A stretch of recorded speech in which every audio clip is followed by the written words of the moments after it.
अवधूत चिंतन श्री गुरुदेव दत्त. श्री स्वामी समर्थ. जय जय स्वामी समर्थ. तुम्हा सर्वांचे मनापासून स्वागत आहे. आज पुन्हा एकदा आमच्या यूट्यूब चॅनलवर आम्ही तुमच्यासाठी एक अतिशय माहितीपूर्ण व्हिडिओ घेऊन आलो आहोत, ज्यामध्ये आपल्याला सांगितले जाईल की स्त्रीचे कोणते अंग आहे ज्याला योग्य वेळी योग्य पद्धतीने स्पर्श केल्यास माणूस श्रीमंत होतो. त्या व्यक्तीला अचानक अमाप संपत्ती मिळण्याची शक्यता असते. म्हणजेच गरिबी त्या व्यक्तीच्या जीवनापासून दूर जाते आणि त्याच्या आयुष्यात सुखसमृद्धी आणि समाधान येते. व्हिडिओला सुरू करण्यापूर्वी हे लक्ष्मी माता, हे स्वामी आई यांच्या नावाचा जयघोष करून आपण व्हिडिओला सुरुवात करूयात. आणि जर तुम्ही आपल्या चॅनलवर नवीन असाल तर आत्ताच आपल्या भक्तिमार्ग ह्या यूट्यूब चॅनलला सबस्क्राईब करून स्वामी भक्तांना जॉईन व्हा. स्वामी भक्तांना स्वामी भक्त जोडूया आणि प्रत्येक कुटुंब स्वामीमय करूया. श्री स्वामी समर्थ. जय जय स्वामी समर्थ. लक्ष्मी मातेच्या आणि स्वामी आईच्या कृपेने तुमच्या घरात कधीही पैशाची कमतरता भासू नये आणि तुमचे घर नेहमी आनंदी, हसतमुख आणि समृद्धी राहो, हीच ईश्वराचरणी प्रार्थना. चला तर मग आजच्या एका नवीन व्हिडिओला सुरुवात करूयात. मित्रांनो, घनदाट जंगलात एक महान ऋषी राहत होते. त्यांच्या जीवनातील समस्या दूर करून घेण्यासाठी अनेक लोक त्यांच्याकडे येत असत, कारण त्या साधूबाबाकडे वरदान होते की ते कोणत्याही गरिबाला श्रीमंत करू शकत होते. म्हणजेच एका गरिबालाही राजा बनवण्याची ताकद त्यांच्यात होती. एकेकाळी एक गरीब आणि निराधार मनुष्य आपल्या जीवनात संपत्तीची इच्छा बाळगून साधूबाबांकडे गेला आणि साधूबाबाला विचारू लागला की तो खूप श्रीमंत आणि महान व्यक्ती कसा बनू शकतो. साधूबाबांनी त्यांचे पूर्ण ऐकून घेतले आणि म्हणाले, बेटा, मी तुला सखाराम नावाच्या शेतकऱ्याची गोष्ट सांगणार आहे. म्हणजे तुला चांगले कळेल की तू तुझ्या जीवनात संपत्ती, सुख आणि शांती कशी मिळवू शकतोस. ते म्हणाले की एका गावात एक शेतकरी राहत होता. त्याचे नाव सखाराम होते. त्याचे घराच्या बाहेरच एक छोटेसे शेत होते. त्यांचे संपूर्ण कुटुंब त्याला शेतात काम करण्यास मदत करायचे. सखारामची मुलं भाज्यांना पाणी घालायची, शेतीची सर्व काळजी घ्यायची. यावेळी सखाराम यांच्या शेतातील पीक चांगले आले. तो आपल्या पत्नीला सांगतो की या वेळी आपले पीक खूप चांगले आहे आणि जर सर्व काही ठीक झाले तर आपण पीक विकून आपले पक्के घर बांधू. असे सांगितल्यानंतर तो पत्नी मालतीला सांगतो की मी काही कामासाठी बाजारात जात आहे, तू शेतात कीटकनाशके शिंपड. असे सांगून तो बाजारात जातो आणि जेथे त्याची पत्नी व मुले शेतीची सर्व कामे उरकतात. जेव्हा सखाराम बाजारातून परत येतो तेव्हा तो खूप आनंदी होतो आणि आपल्या पत्नीला सांगतो की आपली भाजी उत्तम दर्जाची आहे, आपल्याला यावेळी बाजारात खूप चांगला भाव मिळेल. भाजीपाला काढून बाजारात लवकर विकावा लागेल. हे ऐकून त्याची पत्नी म्हणाली, ठीक आहे, आपण सर्व भाज्या उद्याच बाजारात विकायला नेऊयात. असे म्हणून ते सर्वजण झोपी जातात. मात्र रात्री अचानक पाऊस सुरू होतो. सखाराम पावसामुळे खूप दुःखी होतो आणि तो आपल्या बायकोला उठवतो आणि म्हणतो, मालती बघ, किती मुसळधार पाऊस पडतोय. मालतीसुद्धा खूप दुःखी होते आणि ती म्हणते, प्रभू, आमच्या पिकांचे काय होणार. पती पत्नी दोघेही पाऊस थांबण्यासाठी देवाकडे प्रार्थना करू लागले, पण पाऊस थांबत नव्हता. संपूर्ण शेत पावसाच्या पाण्याने भरले होते. सखाराम म्हणाला, मालती, पावसाचे पाणी वाढत आहे. हळूहळू हे पाणी आपल्या घरात भरू लागेल आणि वाऱ्यामुळे आपल्या घराचे छतही हलू लागले आहे. दोघेही खूप अस्वस्थ झाले. अशा अडचणीत त्यांनी काय करावे हे कोणालाच समजत नव्हते. मालतीने दोन्ही मुलांना उठवले आणि पतीसोबत सुरक्षित ठिकाणी जाण्याचा निर्णय घेतला. घराबाहेर पडल्यावर पावसाच्या पाण्यामुळे अनेक घरांचे आधीच नुकसान झाल्याचे त्यांनी पाहिले. संपूर्ण गाव जलमय झाले असून गावातील इतर लोकही आपले सामान सुरक्षित ठिकाणी ठेवून गाव सोडत होते. संपूर्ण गाव दुःखी होते. प्रत्येकजण एकमेकांना मदत करत होता. सर्व गावकरी गावाबाहेरील पुलावर थांबले होते. काही वेळाने पाऊस थांबला आणि दुसऱ्या दिवशी सकाळी सरकारी लोकांनी गावात अडकलेल्या लोकांसाठी जेवण आणले. जेवण पाहून ग्रामस्थ कर्मचाऱ्यांकडे धावू लागले. सखारामलाही जेवणाची काही पाकिटे मिळाली. सखारामने ते अन्न आपल्या मुलांना दिले आणि पती पत्नी दोघेही उपाशी राहिले. आत्ता गावकऱ्यांना काही दिलासा वाटू लागला. आता आपण आपल्या गावी परतूया अशी त्यांना पूर्ण आशा होती. पण काही वेळाने पुन्हा पाऊस सुरू झाला. यावेळी बराच वेळ पाऊस सतत पडत होता. पाणी वाढत असल्याने मदत करणाऱ्या कर्मचाऱ्यांनीही गावात अन्नधान्य आणले नव्हते. यावेळी सखाराम म्हणाला की यावेळी शासकीय वाहने अन्न घेऊन आपल्या गावात येणार नाहीत. मी गावाबाहेर अन्न आणायला जातो. काही वेळाने सखाराम मालती आणि मुलांकडे जेवण घेऊन पोहोचला. मात्र सखारामच्या अंगावर अनेक जखमांच्या खुणा होत्या. त्यांना पाहून मालती घाबरून गेली. हे सगळं कसं झालं असं तिने त्याला विचारले. यावर सखाराम म्हणाला की सरकार गावात मोफत अन्न वाटप करत असल्याने तेथे खूप गर्दी होती. जेवण घेताना गर्दीत मलाही जखम झाली. हे ऐकून मालती रडायला लागली आणि म्हणाली, ही आपल्यावर कोणत्या प्रकारची परिस्थिती आली आहे. सखाराम मालतीला समजावत म्हणाला, घाबरू नकोस, लवकरच सर्व काही ठीक होईल. यानंतर सखारामने आपल्या मुलांना जेवण दिले. पण मुले म्हणाले, तुम्हीही आमच्यासोबत खा, कारण कालपासून तुम्ही दोघांनीही काही खाल्ले नाही. मुलांनी मालती आणि सखारामसोबत जेवण केले. हे पाहून सर्वांना खूप आनंद झाला. सर्वांचे हसत खेळतं कुटुंब पूर्ण अस्वस्थ झाले होते. यानंतर हळूहळू पाऊस कमी होऊ लागला आणि सर्व गावकरी आपापल्या घरी परतायला लागले. सखाराम कुटुंबासह घरी पोहोचला तेव्हा सखारामचे संपूर्ण घर उद्ध्वस्त झाल्याचे त्यांनी पाहिले. यावर मालतीला खूप वाईट वाटले. सखाराम म्हणाला, आपण घर पुन्हा बांधू. मालती म्हणाली, कसे बांधणार आणि खाणार काय?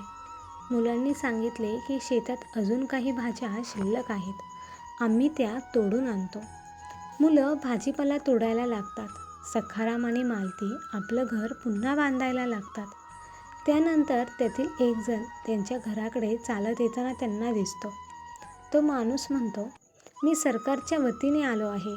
या पावसाच्या आपत्तीत तुमचे किती नुकसान झाले आहे हे मला पाहायचे आहे, कारण सरकार तुम्हाला तुमच्या नुकसानीची पूर्ण भरपाई देईल आणि तुम्हाला कायमस्वरूपी घरही बांधून देईल.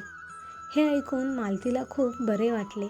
सखाराम आणि मालती यांनी स्वतःची सर्व माहिती त्या सरकारी व्यक्तीला दिली. सर्व माहिती घेऊन तो तेथून निघून गेला. पण पुन्हा एकदा सखाराम एका मोठ्या अडचणीत सापडणार होता. सरकारी अधिकारी म्हणून आलेले सरकारी लोक प्रत्यक्षात फसवणूक करणारे होते. लोकांची खरी माहिती घेऊन ते लोकांची फसवणूक करत असत आणि त्याचप्रमाणे सखारामलाही त्यांच्या मालमत्तेचे आणि घराचे काय होणार आहे याची काहीच माहिती नव्हती. त्यांच्या कुटुंबाच्या आयुष्यात पुन्हा एकदा मोठे वादळ आले. त्या गुंडांनी सखारामची संपूर्ण जमीन आणि संपत्ती कपटाने बळकावली. आता सखारामला त्याच्याच घरातून हाकलून देण्यात आले. आता तो पत्नी मालती आणि मुलांसह पावसाळ्यात ज्या पुलाखाली राहत होता त्याच पुलाखाली तो गेला. तर जवळच्याच गावात एक श्रीमंत जमीनदार राहत होता. त्याला त्याच्या पैशाचा खूप अभिमान होता. त्याच्याकडे जितका पैसा होता तितकाच तो कंजूसही होता. तो आपल्या शेतात काम करणाऱ्या शेतकऱ्यांना खूप काम करायला लावत असे, पण मजुरीमध्ये तुटपुंजी रक्कम देत असे. असहाय्य गरीब शेतकरी त्यांच्या शेतात कष्ट करत. कदाचित त्या जमीन मालकाकडून काही मदत मिळेल असे सखारामला वाटले. सर्व बाजूंनी पराभूत झालेला आणि थकलेला गरीब सखाराम जमीनदाराकडे पोहोचला. त्याने आपली संपूर्ण कहाणी जमीन मालकाला सांगितली आणि काही मदतीची विनंती केली. जमीनदाराने काहीतरी विचार करून सखारामला कामासाठी थोडी जमीन दिली. पण जमीनदार सखारामला म्हणाला, तुला या जागेची किंमत वर्षभरात द्यावी लागेल. आत्ता विचारा सखाराम काय करणार. तो जमीनदाराला म्हणाला, ठीक आहे, मी तुम्हाला वचन देतो की मी 1 वर्षाच्या आत तुमचे सर्व कर्ज फेडीन. आता सखाराम याच शेतीत स्वतःचा व कुटुंबाचा उदरनिर्वाह करत असे. सखाराम खूप मेहनती होता. तो दिवसभर आपल्या शेतात काम करायचा आणि त्याच्या मेहनतीने तो आपल्या कुटुंबाला 2 वेळचे जेवण द्यायचा.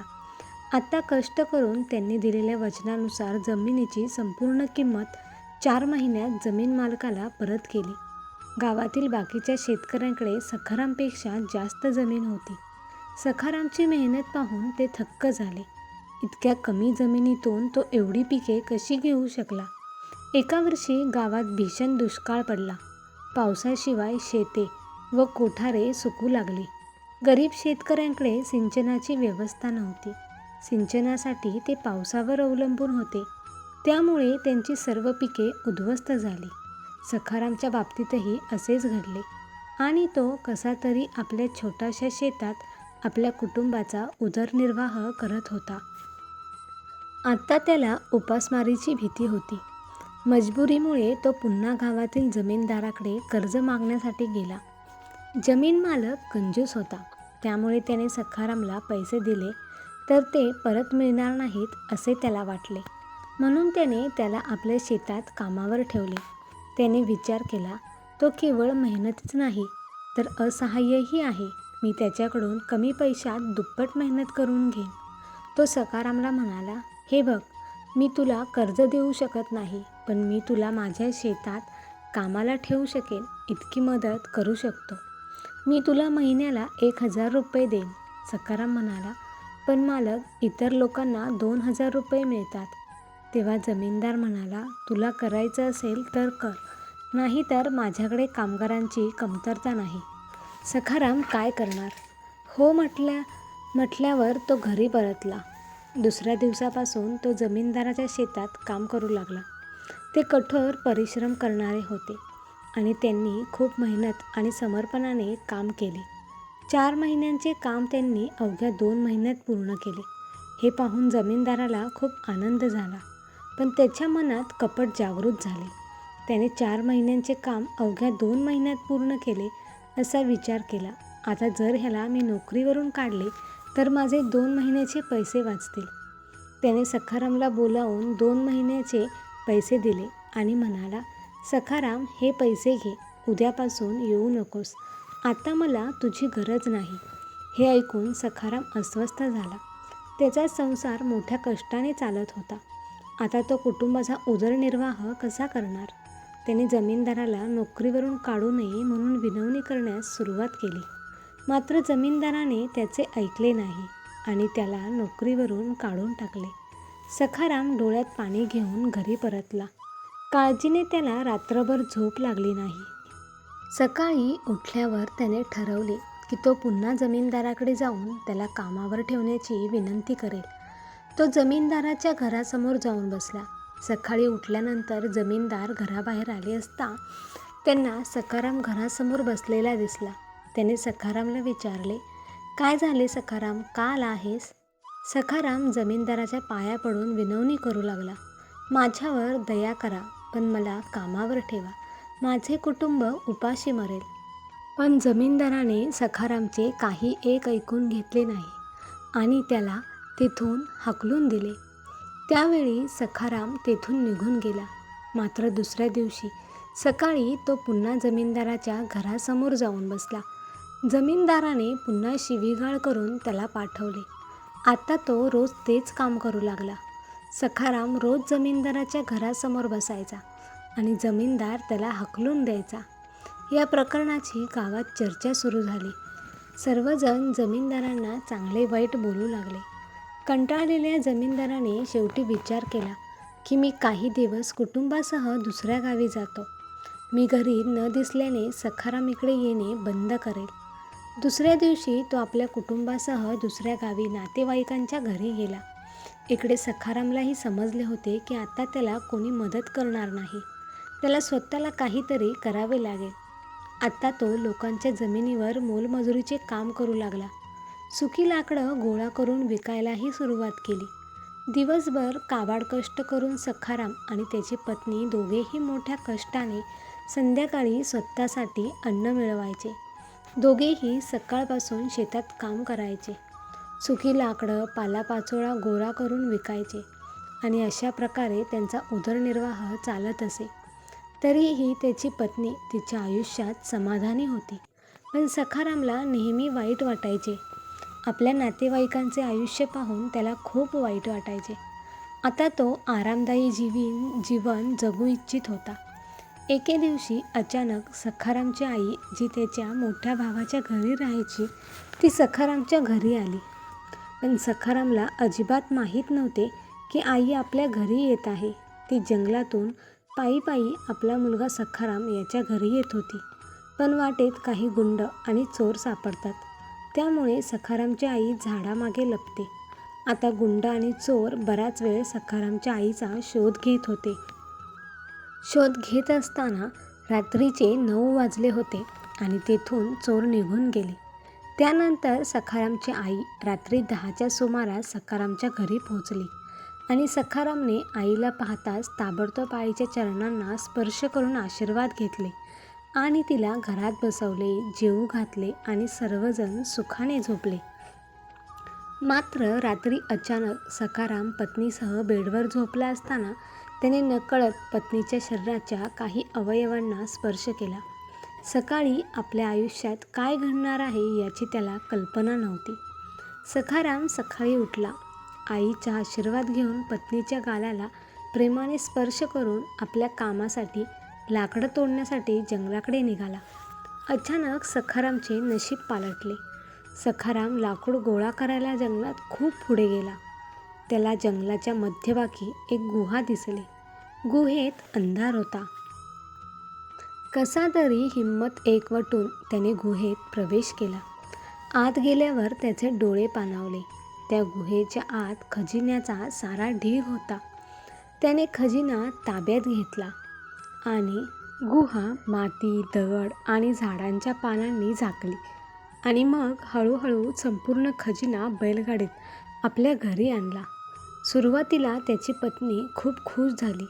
मात्र सखाराम रोज गाडीने पैसे आणू लागला तेव्हा त्याच्या पत्नीने त्याला थांबवले आणि समजावून सांगितले की इतके पैसे गोळा करणे योग्य नाही. आपण आरामात जगू शकतो तेवढेच पैसे तुम्ही आणा. पण सखारामला पैशाचे वेड होते. त्याने नवीन घर घेतले, नोकर ठेवला, संपूर्ण खजिना त्याच्या घरात सुरक्षित ठेवला. हळूहळू त्याची श्रीमंत झाल्याची बातमी दूरवर पसरली. सखारामला संपत्तीच्या अभिमानामुळे वाईट सवयी लागल्या. त्याच्या व्यभिचारात त्याने स्वतःला आपल्या पत्नीपासून दूर केले. आता गोष्टी मर्यादेपलीकडे गेल्याचे त्याच्या पत्नीला समजले. ती त्याला सोडून निघून गेली. परंतु तिच्या जाण्याचं त्याला अजिबात दुःख नव्हतं. वेळ निघून गेली आणि त्याची मनमानी चालूच राहिली. एके दिवशी तो आजारी पडला. तेव्हा त्याला त्याच्या सर्व लहान मोठ्या गरजांसाठी नोकरांवर अवलंबून राहावे लागले. तब्येत बरी झाल्यावर तो शहरात फिरायला गेला. ओळख होऊ नये म्हणून त्याने वेषांतर केला. त्याने विचार केला की लोकांना स्वतःबद्दल विचारता लोक माझ्याबद्दल काय विचार करतात हे समजेल. त्याने एका माणसाला विचारले, शहरात राहणाऱ्या श्रीमंत माणसांबद्दल तुमचे काय मत आहे? तेव्हा तो माणूस म्हणाला, तो खूप दुर्दैवी माणूस आहे. शेतकऱ्याने विचारले, का दुर्दैवी? त्याच्याकडे खूप पैसा आहे, राजासारखा जगतो तो. त्यावर तो माणूस म्हणाला, भाऊ, तो गरीब असताना त्याची बायको त्याच्यासोबत राहायची. ती खूप हुशार आणि चांगली होती. गरिबीतही तिने त्याला पूर्ण साथ दिली. कष्ट करायची. पण जेव्हा त्याने भरपूर पैसा मिळवला तेव्हा त्याची पत्नी त्याला सोडून गेली. आत्ता घरात ना बायको ना मुलं. त्याच्याकडे खूप पैसा आहे, परंतु त्याचा उपयोग घेईल आणि वापरेल असे घरात कोणी नाही. छोट्या छोट्या कामांसाठीही त्याला नोकरांवर अवलंबून राहावे लागते. पैसे नसताना बायको साथ देत असते, पण पैसे असताना बायको गेली. असा माणूस फक्त दुर्दैवीच असतो. सखारामला त्याची चूक समजली. तो पत्नीच्या घरी पोहोचला. माफी मागून आणि सर्व पैसे दान देण्याचे आश्वासन दिल्यानंतर त्याने तिला आपल्या घरी आणले. मग त्याने जगण्यासाठी आवश्यक तेवढेच पैसे ठेवले आणि बाकीचे गरिबांना दान केले. तेव्हा साधूबाबा म्हणाले, आत्ता मी तुला त्या स्त्रीच्या पवित्र अवयवांबद्दल सांगणार आहे, ज्या भागाला सखारामने रात्री जाणून बुजून किंवा नकळत स्पर्श केला आणि सकाळी त्याचे नशीब अचानक बदलले. सखाराम अचानक करोडपती झाला. त्याचे अचानक अमाप संपत्ती मिळाली. साधू म्हणाले, आता मी तुम्हाला सांगतो, स्त्रीचा तो कोणता भाग आहे ज्याला स्पर्श केल्याने माणूस करोडपती बनतो आणि अमाप संपत्ती मिळवतो. सखारामचे झाले तसे साधूने स्त्रियांबाबत 2-3 गोष्टी अजून सांगितल्या. ऋषी म्हणाले, स्त्री ही घराची लक्ष्मी आहे. ज्या घरांमध्ये स्त्रियांचा आदर केला जात नाही त्या घरात माता लक्ष्मी कधीच येत नाही. शास्त्रात सांगितले आहे की जर घरातील स्त्रीला सर्व गुणांचे वरदान असेल तर त्या घरात समस्यांना स्थान नसते. ती घरात प्रेम आणि चैतन्य संचारते आणि घर बनवते. भाग्यवान असतं ते घर ज्यांच्या स्त्रियांमध्ये काही विशेष गुण असतात. त्यामुळे त्या घरात लक्ष्मीला बोलवण्यासाठी गरज नसते, तर त्या घरातील स्त्री ही लक्ष्मीचे रूप असते. ऋषींनी सांगितले की सखारामची आई सखारामच्या घरी आल्यावर त्याने संध्याकाळी आईच्या पायाला स्पर्श केला आणि तिच्याकडून आशीर्वाद घेऊन तो झोपायला गेला आणि त्याचप्रमाणे सकाळी उठल्यावर त्याने आईच्या पायाला स्पर्श केला. तर यावरून हे स्पष्ट होते की जो पुरुष सकाळ संध्याकाळ आईच्या पावन चरणांना स्पर्श करून आशीर्वाद घेतो त्याला कधीही पैसा आणि संपत्तीची कमतरता भासत नाही. कारण शास्त्रात तसे सांगितले आहे आणि तुम्हा सर्वांना चांगलंच माहीत आहे की स्वर्ग हा आईच्या चरणी आहे. त्यामुळे आईच्या पायाला स्पर्श करणे अत्यंत आवश्यक आहे. जर एखादा पुरुष आपल्या पत्नीसोबत नेहमी हसत असतो आणि तिला आनंदी ठेवण्याचा प्रयत्न करतो तर त्या घरातसुद्धा लक्ष्मीचा सदैव वास असतो.